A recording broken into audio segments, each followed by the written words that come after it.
Welcome to the Love, Sex, and Leadership podcast, where you can discover simple tantric teachings to embody your true power, awaken your soul's wisdom, and live an inspired life as a natural, intuitive, and heart-centered leader. Hello, everyone. Welcome to Love, Sex, and Leadership.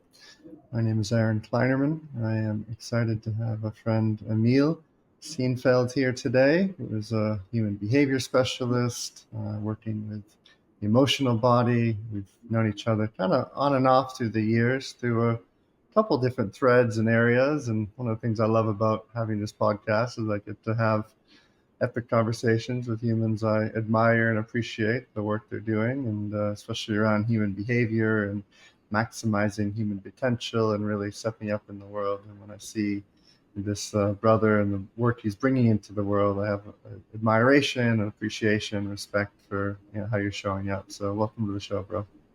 Thanks, bro. Thanks for having me. Yeah. And where are you right now? Right now I'm back in Bali, Indonesia. Nice. And Bali's home for you? Yeah, Bali's been home for the last, it's actually going to be 10 years now. Well, It's quite considerable for Bali because you got so many people passing through. So yeah, I'm just finishing my house up in Munduk right now. So Munduk is super nice. love Munduk. So for those of you that people that don't know you, just share a little bit about yourself and the work you do in the world, and what kind of qualifies you or brings you out into this world of human potential around human behavior and how you show up. We'd love to hear a little bit more. Okay, great. So for those that don't know me, I specialize in human behavior and I work with high achievers and high performers around the world.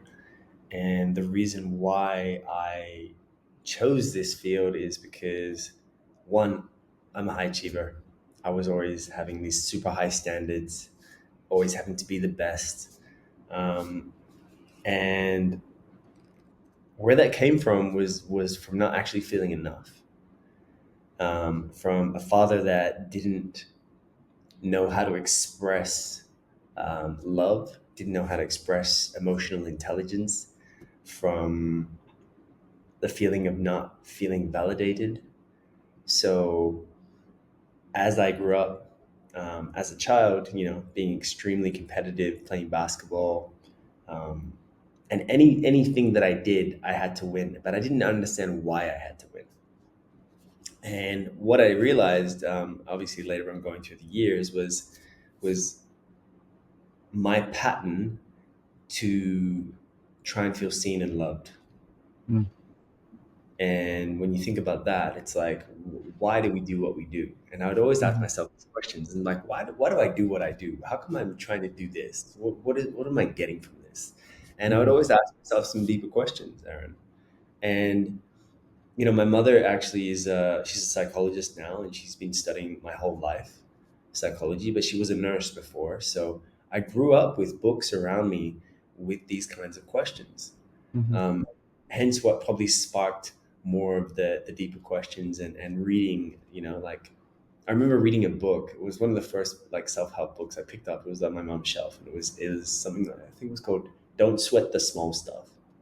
And that book. It's I've such seen it. Yeah. it's such a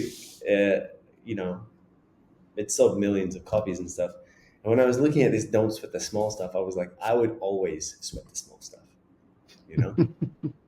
And it was always like reactive to certain things. If certain people were um, not treating me in a standard that I thought, I would think that I had boundaries and I would cut them off. But Mhm. it was not effective in the end.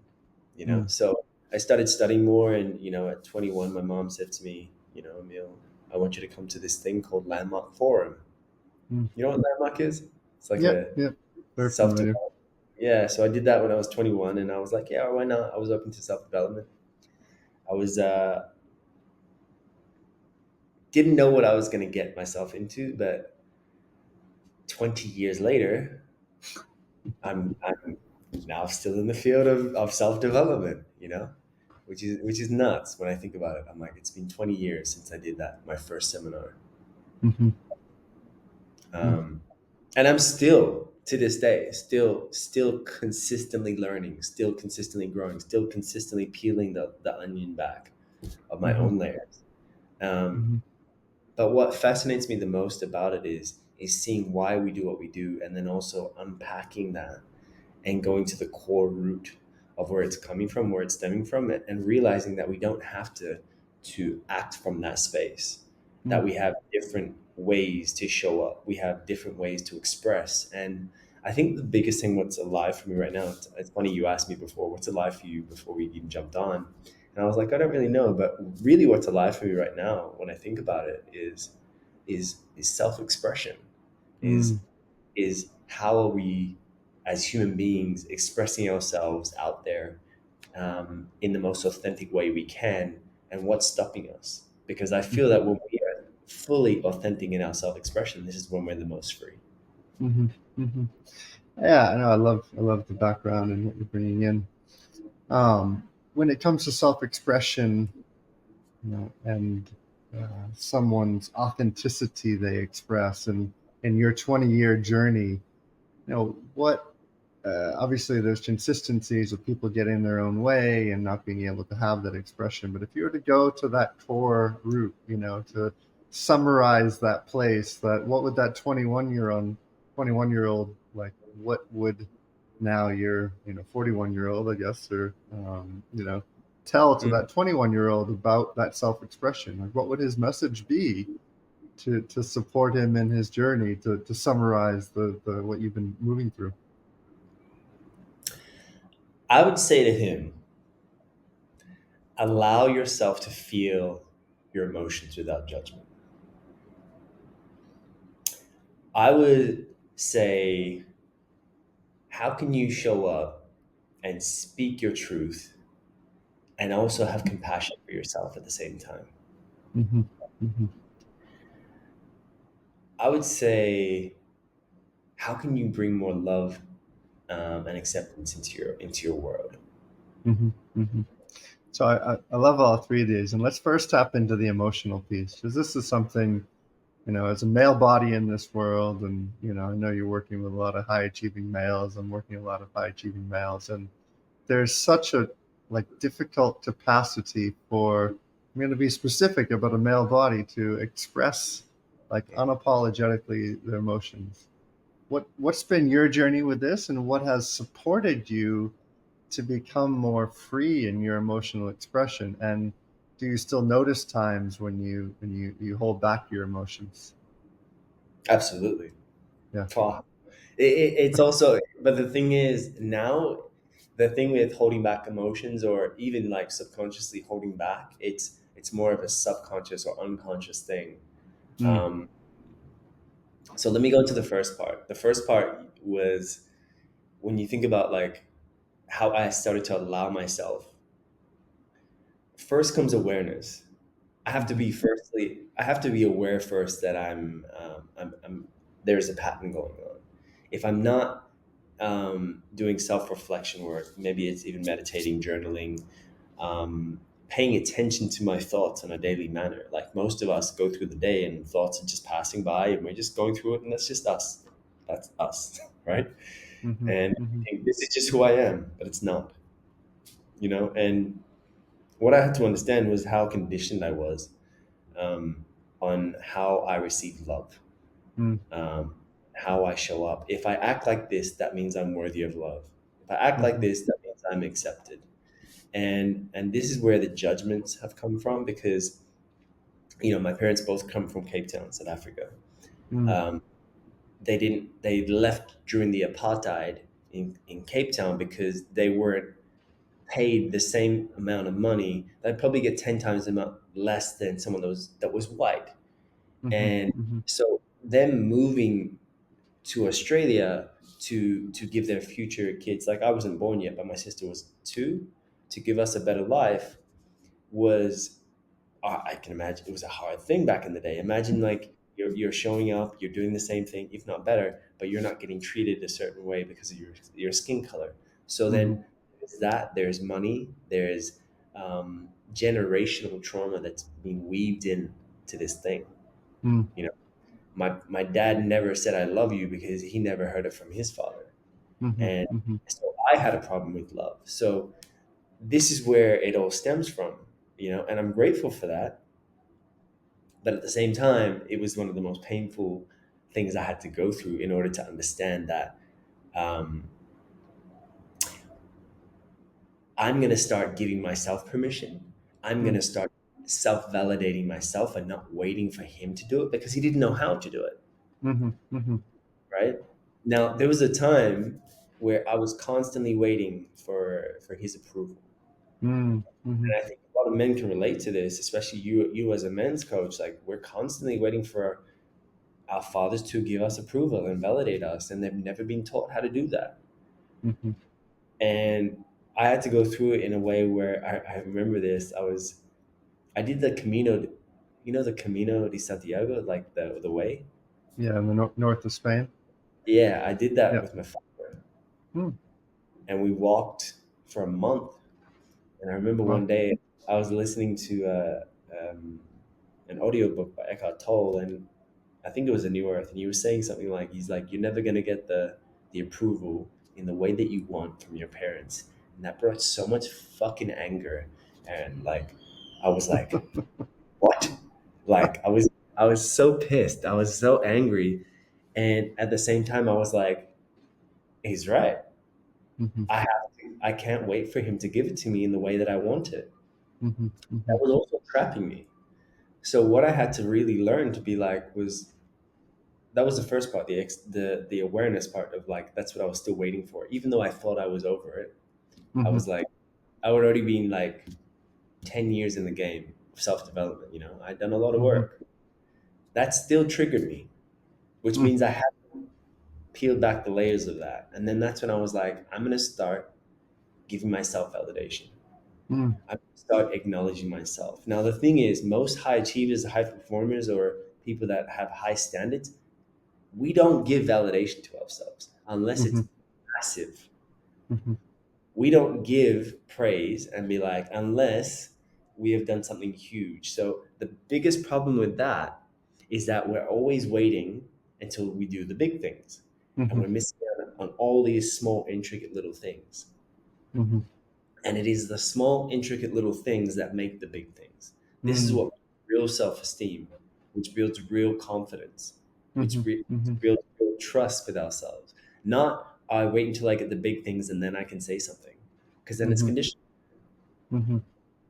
So I'm hearing that there was a breaking through of a lot of the self-sabotaging patterns of kind of beating yourself up in the comparison to something that you felt like you wanted to become, and your way of moving through that was actually finding appreciation day after day in the small little things, and that appreciation came from, I guess, what you could call self-love or gratitude on the inside, and saying, okay, like, Emile, you're getting shit done. Maybe it's not perfect. Maybe it's not, what you think Hmm. Dad would approve of, but it's slowly getting there, step after step. Yeah, beautiful. The self acknowledgement was huge.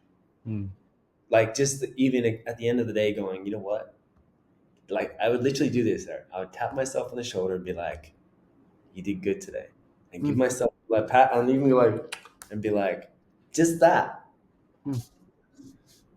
you know? Yeah, I love that. I mean, for me, I actually received some validation from my father growing up, for sure. The piece I always felt was missing of just wanting him to say, I've got this. Like, whatever it was, like, I've got the bill, I've got you, I like you're supported, but that, so I learned, my learning was like, can't trust anyone, get shit done on your own because there's no one else that's there to support you. And, so it's a constant learning and leaning in for me about, like, not necessarily the validation, but the place of, like, can this individual help me in the soul vision? So it's like a Mm, constant leaning into the camaraderie of things, to be supported and uh, helped by other men, especially. Yeah, I mean, these deep rooted places is male bodies, like, in the world, when we're taught, to be good with logic, reason, understanding. We're not taught any type of self love, and definitely not emotional stability or emotional expression. We're taught, don't feel your emotions or else you're this, that, and the other thing. Yeah, yeah, yeah, Hmm. And for men that you're working with, clients, who are kind of in this dance, because the other thing that comes up I see for men who are afraid to express emotions, they feel like they're going to become weak, they're going to become like off their goal, off their mission, off their person. I can't show, like, and as a military man, I can relate to that. Like, if you showed emotion, you die. yeah. You die on the battlefield, you die out there. So what do you see as like the small steps that supports a male body, especially, to be able to have a level of vulnerability to lean into the expression without feeling like he's going to die or his mission is Yeah, going to fail? yeah, it's a great question because usually the question that I get is, if I work with you, am I still going to have the drive and the motivation and the that's the first thing I hear. And I'm like, we're not gonna change you. We're just gonna come from a sustainable place. Mm, mm-hmm, mm-hmm, And what that looks like is a sustainable place, meaning like I'm not creating anything from fear anymore of I don't want to be seen as this, but mm, a place of value of I love what I do and I love who I am and this is what I'm creating. There's a mm-hmm, totally different way of how you create in this space, mm-hmm, right? mm-hmm, Most people that are high achievers or high performers are coming. They've gotten to where they've gotten because of I don't want to be seen in a certain way. mm-hmm, So at the start, it is a very weird thing for them to grasp because ultimately that's been their survival tactic. mm-hmm, I need to survive. This is how I'm going to do it. You just said it before. I will never share with you again, or because I haven't had support from you. I'll do it myself because I've been disappointed, mm-hmm, mm-hmm, right? And it's learning how to lean into that again. And mm-hmm, and the biggest thing that I do is like I actually got a message just from one of my clients in Washington yesterday, and same thing. He's been so used to. He's a restaurant owner. He's had the business for 15 years. He's very successful. Um, Never leaned on anybody. It was very, very new for him to even share with me and lean in. And I had to consistently remind him, hey, whenever some things are coming up, don't wait until it gets to this part. Like, message me first so I can support you. I don't even mm-hmm. know what support is, he says. And Yeah, heard that one before.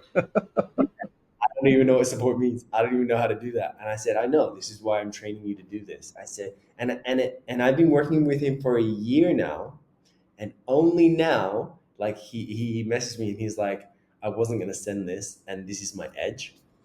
And then he said, fuck it. And he sent it. And he was like, I'm feeling all types of feelings right now. I didn't know if I should message you. But then you said many, many times, again, reminders, whenever you start to feel any kind of weirdness, like you're not understanding what's coming up. He's having emotions. Emotions is like, it's almost like if I was to mix this water and then put a bunch of dirt in it, shaking it up, like that's your emotions.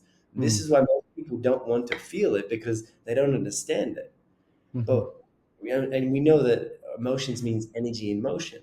mm, So it's like the fear that most people have about their emotions is that I can't control it, I don't mm-hmm, understand it, and mm-hmm, it might make me lose control.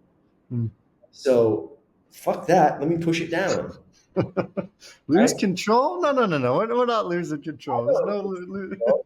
I'd rather be stoic and inside dying than actually really check into actually what feelings and emotions am I feeling? What am I noticing here right now? Mm-hmm, Right. And that's mm-hmm, what I'm saying. Coming back and pulling out of yourself and going, let me be the observer of what's happening so that I can start to recognize that again. That's the emotional intelligence. mm, Right. And I think with anyone that's like learning how to do that, it's really asking yourself, it's like, what am I still hiding, avoiding, and pretending not to know? mm, mm-hmm, mm-hmm. Yeah. Yeah, I feel like the general mask that a man loves to wear is, I've got this all sorted out, and anything below that, I can't.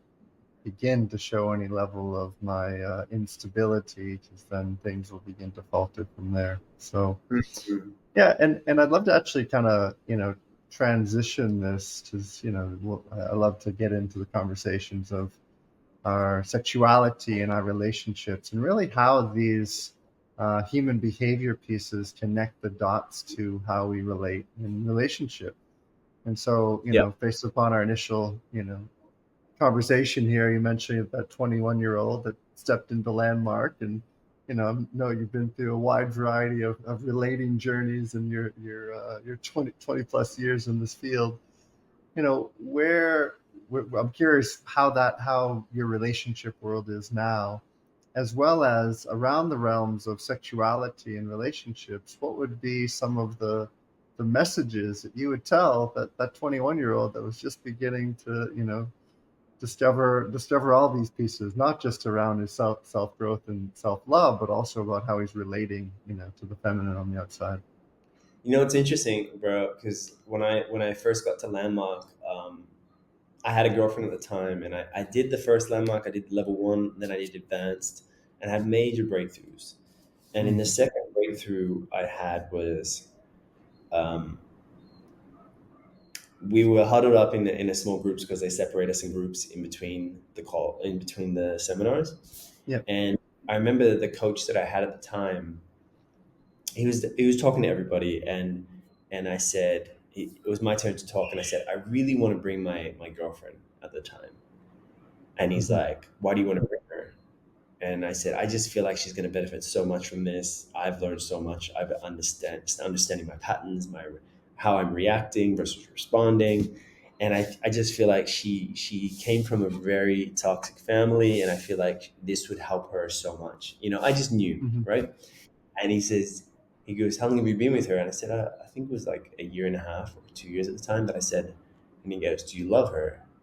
And Aaron, the moment he asked me, do I love her? I couldn't answer. I was Mm, like, and I'm looking up, and he goes, Emile. And I'm like, yeah. He goes, do you love her? And I was blank.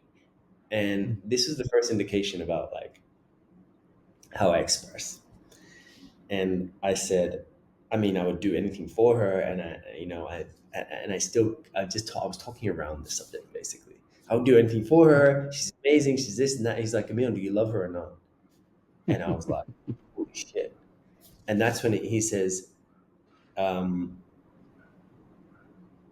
do you express love to your friends, your family? And I said, mm, no. And mm, then he's like, do your family express love? I said, my mom says I love you, but my dad has never said I love you before. And then we mhm, start digging.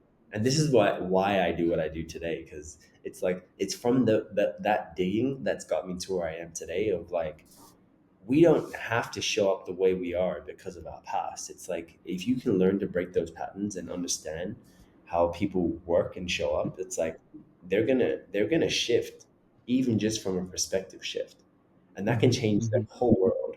And it changed my world that day when I realized I had a problem with love and expressing love, mm, because my father never expressed love to me. I never heard him say it. I even stopped being affectionate with my father, where even kissing him hello. Like I remember when I was 4 years old and he used to kiss me all the time when I was a kid. And at 4 years old, I remember I went and I kissed him, and he said, "Hey, you mofi," and mofi means are you gay in Afrikaans? And but he was joking with me, but I took that as don't show affection. So mm, mhm, this is the thing. We're meaning making machines. And mm, at four, I made it mean don't show affection to another man, otherwise you'd be considered gay. mhm, Um, so subconsciously, I grow up and I never expressed love because I never really heard it from my father, because I never saw him as a role model, even saying it to my mother. mhm, So I couldn't express love. I never expressed it.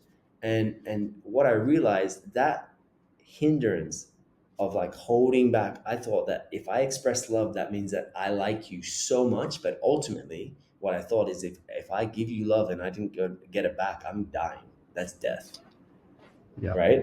Yeah. you know? Yeah. So that's the meaning I gave it, but I didn't even know because I never really explored the topic of love and expression. Mm. So I'm Mhm. in these relationships full fearful avoidant, Mm.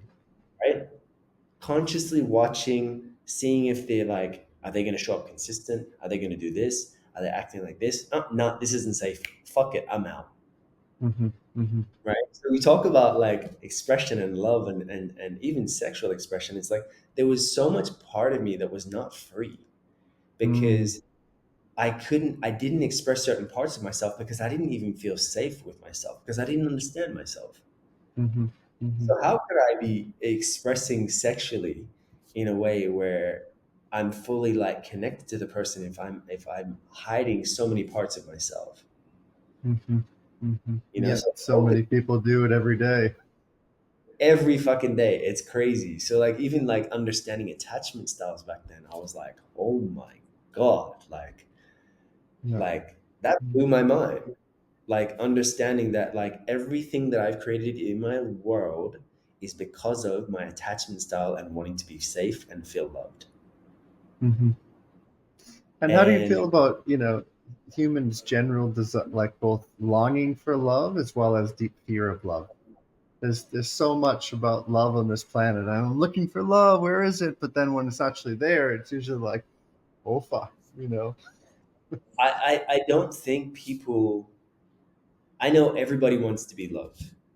I Mm. think the thing that people are fearing about love is the fact that it can ruin you. Mm.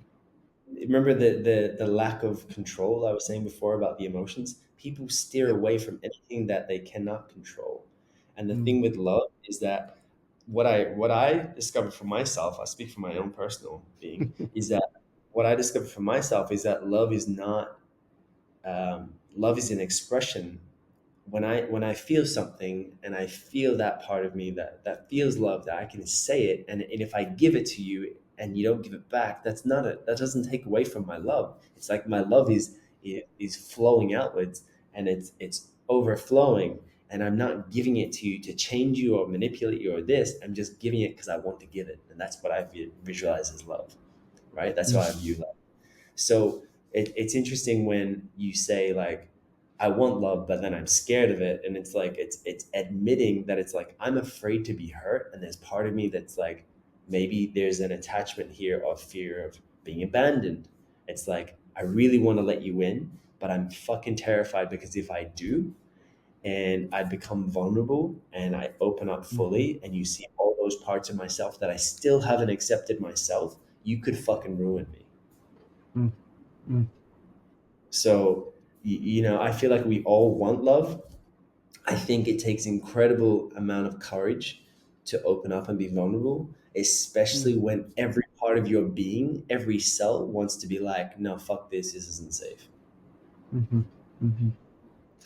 and Yeah, still I do mean, it. I think deep love brings up all of the things inside of us that's not love to be seen and to be heard and to be felt and to be dealt with. And, I know in my own journey, the last, 20 years for me, definitely relationships are where the greatest growth are. There's nowhere to run, there's nowhere to hide, and all the deep, It is the greatest. fear of.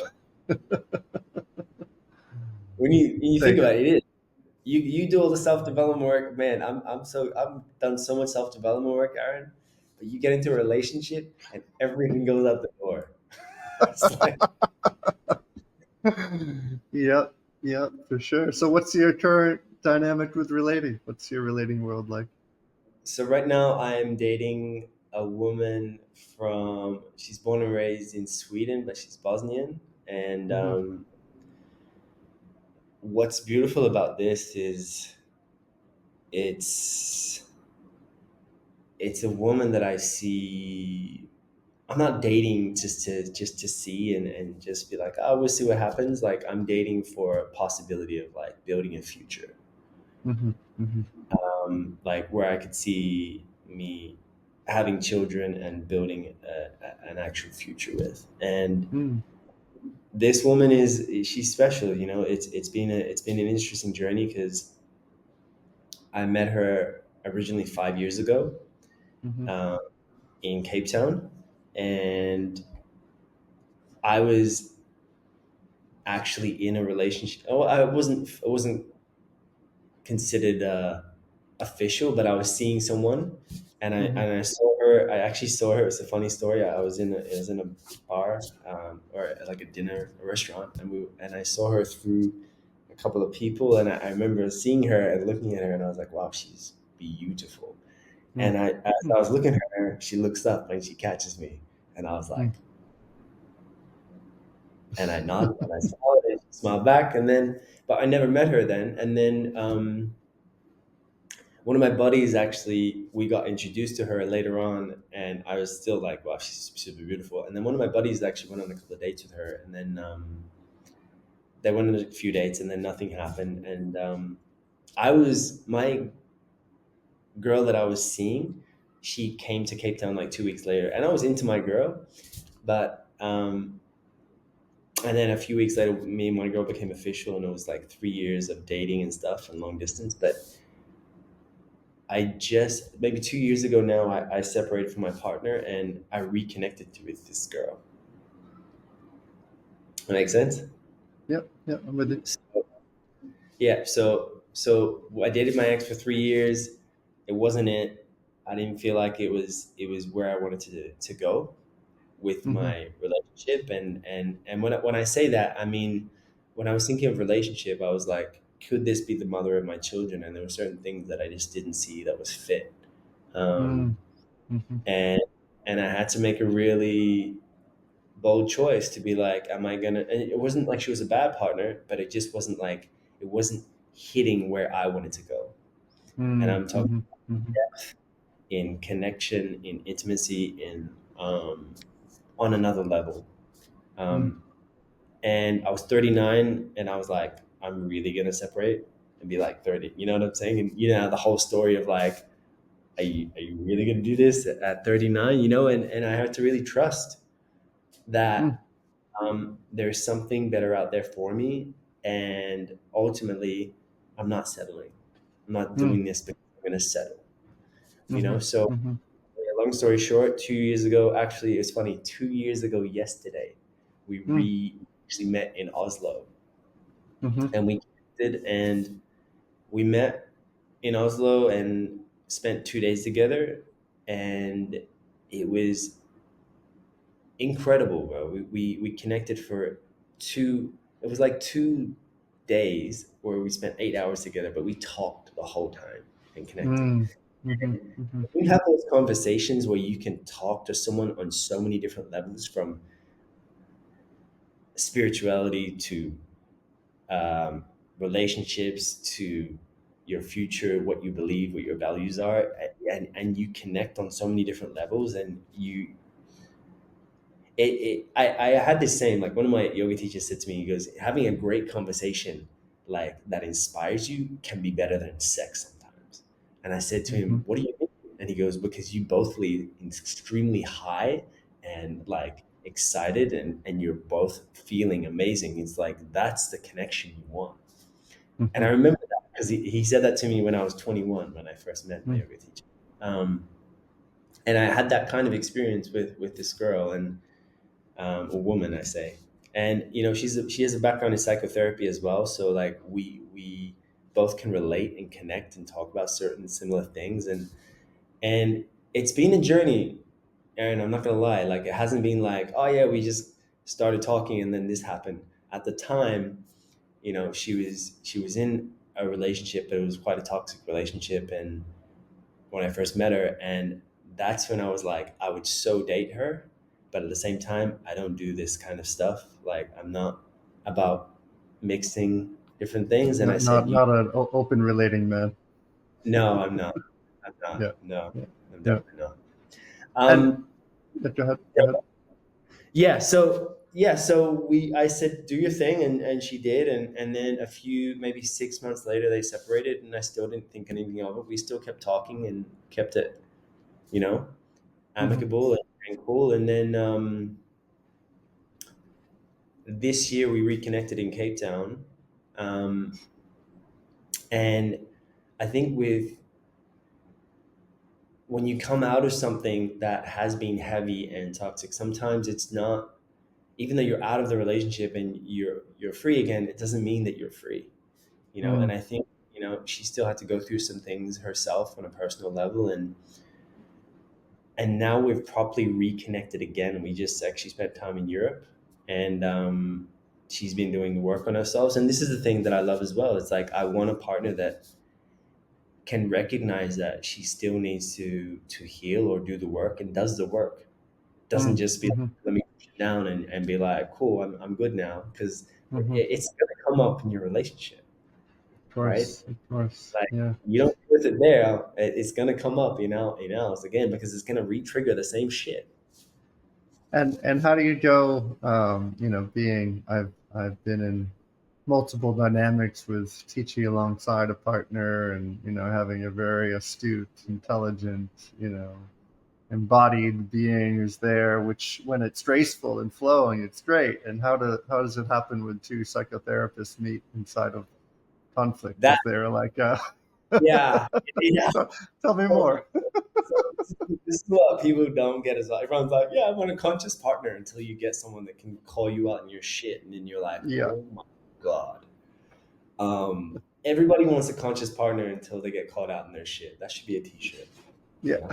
because the thing is that a conscious partner isn't just gonna let you, let me reframe that. As a teacher and as a coach, like being in this industry so long, it's like your shadow can get really fucking big, right? Mm, mm-hmm, What I mean by mm-hmm, that is that you can hide what most people can't see, because of the fact that your self-awareness levels, and because of the fact that the work that you've done.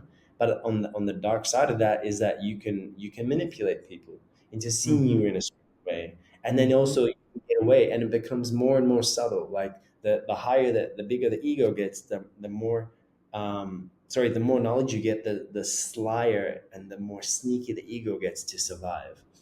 And this is one of the biggest things I have noticed about, dating this woman now, is there has been shit where I'm like, oh my god, I'm extremely uncomfortable, mm, because she's seeing right through my bullshit. mm-hmm, But as much as that's uncomfortable, what's most important for me is when we do have conflict or when we do have disagreements, she's able to hold space and still be nurturing and loving in those moments. mm, mm, And that for me is something that I was longing for, because I was always the person to hold space. mm-hmm, But mm-hmm, as someone in this space that's been in it for so long, it's like, can I have a partner that can hold space for me? Can I mm, be, can I not know or get it wrong and still be lovable? mm-hmm. And can you be seen in your vulnerability and not judged and ridiculed and actually loved inside of it? Yeah, and that's such a vulnerable, deep state to go into. And it's like, yeah, I love that you bring that in. And I think that's where that mask of, the mask of masculinity of having shit all figured out. It's like in those moments of vulnerability to really let love in and to let yourself be seen in that way. It takes a lot of courage. Um, Yeah. and I also love what you share around like the fine-tuned capacity. I mean, I see that, I work in the field of eros and sexuality and relationships, and like I have to keep such a fine-tuned like sword to my own like inner shadows that can play out in so many different ways, but like not denying that energy, but also being present to it, and not letting it take over. It's a, in a way, and I think you could probably relate. There's almost like a beautiful like test and gift into it. It's like how much awareness can I expand into to recognize all the different parameters playing out at any given time. Yeah. And yeah, it's a constant journey for sure, for sure. And in when the disagreements or the things do happen, and especially for someone listening that's maybe in a conscious relationship, like what are some of the key points that you think support the two of you to make it through those moments when your shit's up and you're both kind of in it? Like what do you find works well? I think for us, I can speak for us. There's certain triggers. My one of my triggers is because my dad was aggressive, I'd either go into freeze mode or I would go into fight. Mm-hmm. So noticing, I think awareness is key for each of the individuals in the relationship first to understand like what are your patterns when we have conflict. Like I think every couple should know, how do you fight? Mm. It What do you do when shit comes up? Are you gonna come at me swinging, or am I gonna have black eyes? What's is. going on? It is. It's honestly a very good question because everyone can be good and loving, and at the start, everything's great. But it's Mm, like, what happens when shit hits a fan with you? Like, how do you mm, respond or react when you don't get your way? How do you sabotage relationships? All right, and for me personally, it's like I always kept this image of like, be cool, calm, and collected. Don't lose your shit. Don't show too much emotions. Hence, why I've gone into emotions. Right, I had to rebuild my relationship with anger because mm-hmm, I looked at anger as bad and wrong because my mother would always say, "Oh my God, look at your father; he's losing his shit, mm, or he's an mm-hmm, asshole." And then me deem that as, "Oh, that's not good. Don't ever lose your shit, or don't ever be aggressive because that means you're an asshole." mm-hmm, mm-hmm, And I had to reprogram that into being like, "No, every emotion is welcome. Every emotion is mm, useful. mm-hmm, All right. mm-hmm, Every emotion is welcome. Every emotion is useful. So if I'm allowing the emotions, then what happens when I get into conflict or confrontation or feeling like it's uncomfortable? And usually mm, I told you, I go into freeze or I go into fight. And mm-hmm, what I had to recognize was, no, my partner now, she loves speaking about things, and mm, she's a bit spicy, and she wants to talk about it. So as much as I have to allow her to feel her own needs, I also have to check in with what are my needs at that time, right? mm, mm-hmm, mm-hmm, I think this is mm-hmm, what most of us don't do is we're like, what are my needs in these moments? So sometimes I notice that I am going into freeze and I had to check in and be like, hang on a second. I'm noticing I'm going to freeze and what that looks like is I don't know how to respond in a situation. I need to pause for a moment, regulate my nervous system, and then let me come back into the space. And that's simply like me communicating to her to be like, hey, I'm coming into a bit of a freeze mode. I'm noticing, just give me 10 minutes and I'll come back into the space. So communicating that to her so she doesn't feel like I'm just like avoiding it or suppressing it, which could mm-hmm, trigger her, right? And then me regrouping, reconnecting with like actually what's happening, and then coming back into the space, and then coming from a place that's more grounded, and that's been really helpful. You know, there's been times mm, where it's like we both have been triggered and like triggering each other and sitting through that, and me having to consistently say to myself, I'm safe, and regulating myself to be like, it's mm, okay, mm-hmm, this is mm-hmm, okay, you're safe, right? mm-hmm, Ultimately, if we look at the whole thing, I'm saying, and I'm reading it from both bases as Emile and as Emile the coach. And as Emile the coach, Emile goes, she's just needing reassurance. mm, How can I reassure her? But first, I have to give myself something first, mm, right? And that had to be one of my things because my pattern, Aaron, was constantly like, let's see to her first. And this is where I was like constantly getting my needs not met. But then there's the other thing is my own fault was going, what are my needs? What do I need? And mm-hmm, and mm-hmm. most men don't know that because we're constantly always being like, just fucking shut up, do your thing, and like sort her out or sort them Just, out. just get shit done, sort her out. You have no needs. I mean, I think for a man to first establish that need as a four-letter word that he's allowed to have is a big step. Especially in relationships, just that strong like provider, protector. It's like something's wrong with her on the outside. Okay, what do I need to do?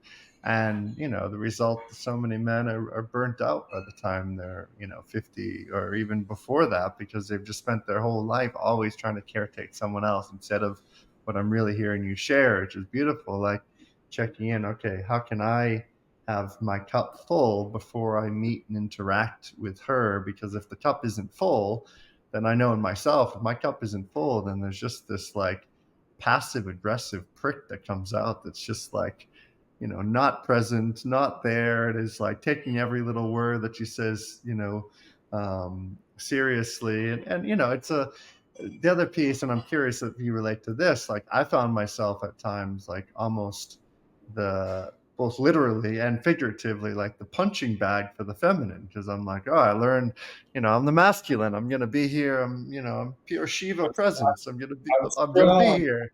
Give me, come on, And then I'm like, whoa, like there was this tenderness inside of me that wasn't being cared for, and was just literally, being beaten up and destroyed.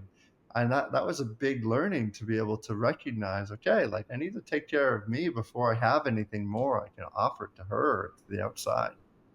Mm. It's such an interesting thing, bro, because that pattern itself um, is the people pleaser, Mm, is the let me just do it because that means I'm lovable and I'm enough, you mhm, know. mhm, And it's like, and what we have to realize as men, it's like, no, you also get to have your needs met. mm. We're also allowed to.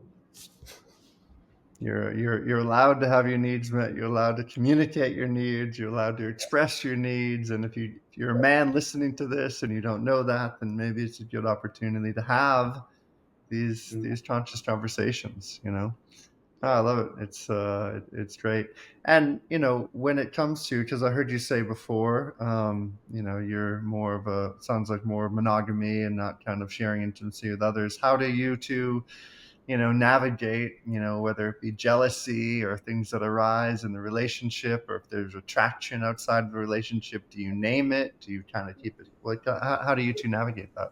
it's interesting because we're fairly new into this. Like, we're still dating as well, and it's we've had conversations about it, and Hmm.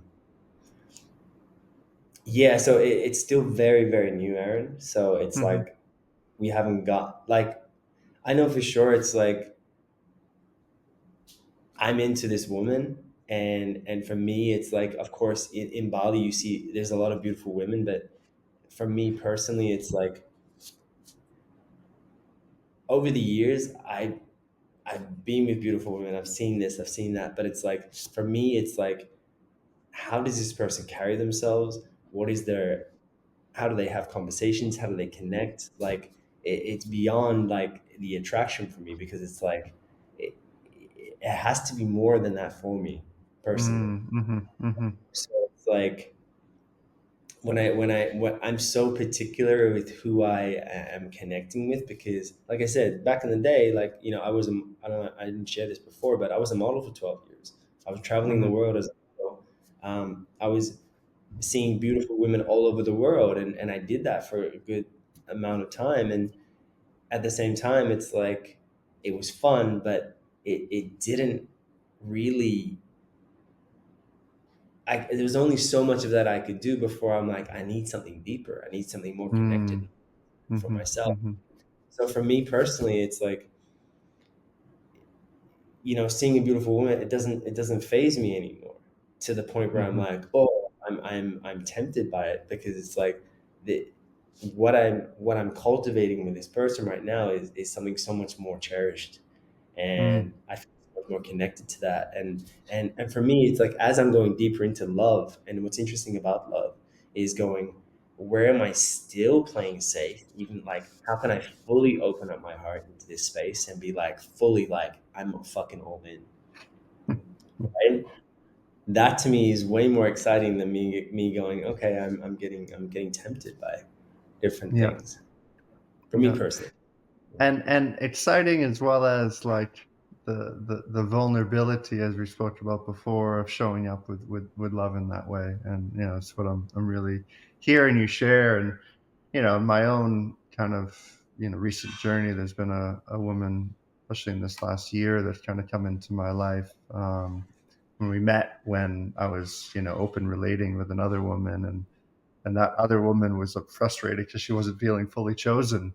And now, like, I can feel this transition where it's like, actually, I'm feeling that place that does want to have children and does want to more deeply commit. And I can You feel do? that. What's that? Yeah, yeah, I do. I feel that I'm You always it's want to, or is this something only coming up now? Well, I've always felt like, I don't know, intuitively they'd come into my world around 42, 43, and I didn't know how or where. And I feel like, this woman has come in my life recently, and we're landing this project in Portugal, and there's a very strong, like, we're making love, and her womb is like buzzing. It's like, give me seed, give me seed, give me seed. So, Yeah, and I feel like there's this, like, we've felt the presence of the souls around us in our lovemaking, and it's right there. It's tangible. It's present. So it feels exciting too. It feels like this is the next step in my journey. Like, I didn't always feel that way. It's right around 30 where I was like, oh, I think I could be open to that, but it yeah, hasn't like really felt right. I mean, when my past partner and I, Raven, were together, we probably would have created children, and she had her womb removed after her second child, so that wasn't on the table. yeah. But yeah, especially now, I can really feel this buzzing aliveness coming in this direction, and my general prayer is, let me get out of my own way, and let, like, love and spirit move through me. Yeah, it's Mm. interesting, brother, because it's like it's the whole thing of like, can you? It's like how much depth have I gone to with this person? Like how much can I really relate and connect? And as mirrors we are, it's like, are we really going there? Is it only to the capacity? And it's like I'm at a stage now where I'm like, yeah, I'm about to be 42 and soon, which is crazy to me. And I'm going, what's the next chapter for me, right? Mhm. And that for me is really exciting to me. Like that next chapter, it's like I don't want, like I said to you before, I don't date just to date. I date to properly see if this is something special for me. And I haven't connected with anybody since my ex, except for this girl. And even when she was sorting into her things and working through her things, I still wasn't really interested in anybody. I wasn't like, I was going on a couple of dates, but it was like nothing intrigued me like this woman. Mhm. So, Mhm. so for me, when I find that, I'm like, that's something special to me to Mm. go. It's about, and where can we take this? And this is where I'm like, it excites me because it's like when you have, I don't know about you, but for me personally, when you have two people, I have a vision already, and I've always had a vision. Like this is what I want to live in a few countries. I want to have my businesses in different places. I want to be able to live and work anywhere in the world. I value freedom. When you get someone else that has similar values, that has similar visions, and you're like, "Ooh, we could do this together." Like that's fucking exciting, bro. Like we could do this together and like have fun and share things and experiences. Like, Yeah, it's a beautiful gift. I found this last woman I was seeing, which ended, a few months back. It was interesting because we were meeting in all these different levels. We were teaching together. There was like so much alignment in so many ways. And deep down inside, I could just feel this part that was like, actually, this isn't aligned. Like, and there's like this there was something on a, like, an inner biological level that just kind of could feel that, and it was challenging. So I kind of kept things open. I could feel her wanting to make things more like closed, but there was just this part inside that wanted to fully choose her, because I really love her and I respect her, and we meet on so many, we had great adventures, and it was super fun. But like, there's just this voice inside that's like, no. And I yeah, can feel now, with actually listening to that voice and like letting myself remain open, I feel now this like deepening in, that feels like exciting. I can feel like the goosebumps rising in my body, and the butterfly, and we're the end of this year, we'll have a beautiful community place in Portugal. She has a home in Spain. I have a home in Bali. I'm teaching all over the world. We're going to be teaching in Tulum in February. It's like there's so many things. So it's like that's all there, and it's required just like this deep listening to that truth inside of me, which it sounds like you're sharing as well, which is challenging because I knew, like, with this past partner, like, it was challenging when I was sharing with her, like, I love you, and I can't just like, I need to keep this relationship open because it's just what feels aligned and true. And I'm glad I did because of that. Is, I met this other woman, and it doesn't take away my respect and love for, for her. It was just a recognition, like, I need to be in my truth, because if I'm not, there's some part of me that's going to be resentful down the road. Mm. Yeah, it's another way. Like right now, the way when you even how you speak about it, you're like, yo, this is just it. This is so much more fitting with where I Hmm. want to go.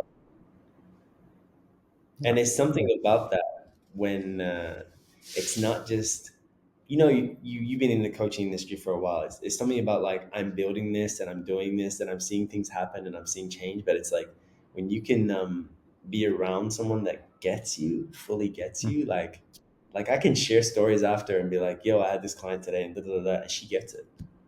Hmm. um, I can be like, yo, I want to create this in the business and this, and she gets it. And I'm like, Hmm. like you don't see it. So you know what I'm saying? It's like the entrepreneurial journey can be quite lonely, and when you have someone with a clear vision and similar values, like I said, like, and you start building together, like with what you're Hmm. doing is all with the lands and stuff, like that's another game. Hmm. That's Hmm. another game, Hmm. relating, connecting, build, like share. Like I want to build my relationship first with her, and then but we're already talking about different ideas of possibility of collaborating. But I want her to have her business. I still want me to have my own business, but some small projects as well together. But that in itself is exciting to be able to go, oh, I've got a female perspective on this. I've got a this perspective on this. For sure, for sure.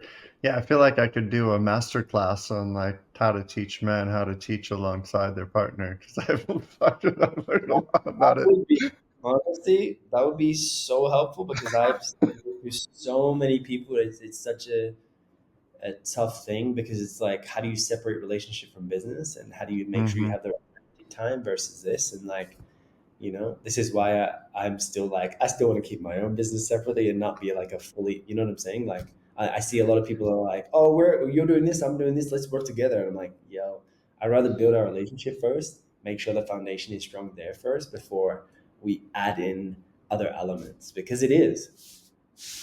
Yeah, yeah, and there's a good like kind of medicine in between. I mean, I've had some in the past where, like when Raven and I were together, we made love the first time on a Wednesday, and Saturday we were teaching a workshop together. It was like boom. And that was just what life dictated. It was just like, she's like, "Oh, I'm teaching this weekend. You want to come support and teach with me?" I'm like, "Okay, yes." And that's like, like the driving part for me is the service of the soul. Like, what am I here in this life doing? And I can feel that there's something that wants to literally birth through me, and there's a creative pulse of not just in, projects and books and things like that, but like the place of actually, like, bringing life into this world. And is this something pretty alive for you as well? Um, absolutely. Like when I think about this current situation, like I said, like she's gonna be here in January, and we'll be spending time here, and this is where we're gonna be looking at like going deeper with the vision and possibility. Like I said, we've talked about everything from kids to this to how many to like where would we want to live, like, and people are like, oh, you're asking those questions already, and I'm like, yes, I'm asking those questions now because I don't want to waste time to later to find out to be like, oh, I don't want that. Like, Hmm. cool, Hmm. that just tells me we're not in alignment in certain parts. It's like I'm asking every single question, and so is she. Yeah. Great. Great. Well, I'll be back in Bali in January. You two should come up and stay for a night up in Munduk. We'll have a little gathering. Yeah, nice guest room up there. I'd love to. I'd love to. Yeah, they're great. It's a nice private waterfall on the property. It's secluded away. It's a beautiful spot. I'd love to have you up, bro. Man, I'm so down, man. Munduk is one of my Amazing. favorite parts to get away. So Amazing. Amazing. Well, thank you, brother. Thank you for really, yeah, I appreciate your vulnerability in this conversation as well. I feel like there's maybe not conversations you're always having, or maybe it is, but I could feel that it was touching upon some tender, beautiful places. Thank you for your willingness to dive in. For people that want to find out more about you or the things you're doing, what would you like to share to people listening? They can go to my Instagram, which is at Emile Steenveld, or they can go to my website, emilesteenveld.com. Cool, cool. Yeah. And one last thing, it's alive. Which I was thinking about earlier. Is it the leading with love or the love of leadership? No, leading with love. Leading with love. As soon as you Cool. say that, I was like, what resonates more? I'm like, leading with love, because it's like, if I'm leading with love, it's like I'm not restricting I don't feel restricted. Remember I said to you Mm, before, I feel like love is so much bigger. There's no cap. mm-hmm, mm-hmm. Mhm. Amazing. So, Thank you, brother. It's been a joy, an honor. Love you. Appreciate you. Thank you for showing up the way you do in this world, and grateful to have brothers like you out there. Thank you, man. thank you for having me, brother. It's been a pleasure. Yeah, absolutely. See you all next time on Love, Sex, and Leadership.